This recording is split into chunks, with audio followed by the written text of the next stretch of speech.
உம்மண்டை கர்த்தரே என்ற பாடல் பாமாலையில் 336வது பாடல். தன் சகோதரன் ஏசாவுக்கு பயந்து யாக்கோபு பெற்றவர்களையும் தேசத்தையும் விட்டு தனியாக தப்பி ஓடும்போது ராக்காலத்தில் பெத்தேலில் ஒரு கல்லை தலையணையாக்கி கொண்டு தூங்கும்போது கண்ட தரிசனம் பற்றி நாம் வேதத்தில் படித்திருக்கிறோம். இந்த சம்பவத்தை மையமாக வைத்து இந்த பாடல் எழுதப்பட்டது. இந்த பாடலை எழுதியவர் சாரா ஆடம்ஸ்.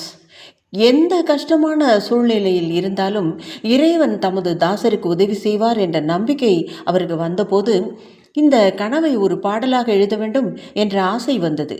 பாடலின் வரிகள் அவர் மனதில் உருவானது. காலை ஆராதனையில் உம்மண்டை கர்த்தரை என்னும் பாடலை தன் சகோதரியின் உதவியால் ராகம் அமைத்து கொடுத்தார். அந்த ஆராதனையில் முதலாக இந்த பாடல் பாடப்பட்டது. இந்த பாடலின் சிறப்பை உணர்ந்த மேசன் என்பவர் இப்போது நாம் பாடி வரும் ராகத்தில் இந்த பாடலை வடிவமைத்து கொடுத்தார். உலகம் முழுவதும் இந்த பாடல் ஒலிக்கும் என்று அப்போது அவர்களுக்கு தெரியவில்லை.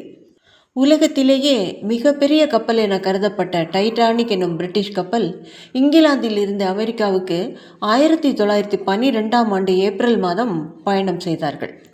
ஏப்ரல் 14ஆம் தேதி நள்ளிரவில் ஒரு பெரிய பனிப்பாறையில் கப்பல் மோதி உடைந்து அமிழத் தொடங்கியது. பயணிகளில் ஒரு சிலரே லைஃப் போட் மூலம் மீட்கப்பட்டார்கள். ஆயினும் பயணிகள் கலக்கமடையவில்லை. கப்பலின் வாத்திய குழுவினர் உம்மண்டை கர்த்தரே என்ற பாடலின் ராகத்தை உரக்க பாடினார்கள். பிரயாணிகள் பலரும் இந்த பாடலை சத்தமாக பாடியபடியே கடலில் மூழ்கினார்கள். பிரயாணிகளில் சுமார் 700 பேர் மட்டுமே உயிர் தப்பினார்கள் என்று சொல்லுகிறார்கள். சாரா அம்மையார் 100க்கு அதிகமான பாடல்கள் எழுதியிருந்தாலும் உம்மண்டை கர்த்தரே பாடல்தான் கிறிஸ்தவ உலகில் அதிகமாக பாடப்பட்டு வருகிறது. விழித்திருந்து தேவனை துதிப்பேன், துன்பத்தையும் வீடாக்குவேன், ஏனெனில் உம்மண்டை சேர்வதே என் விருப்பம்.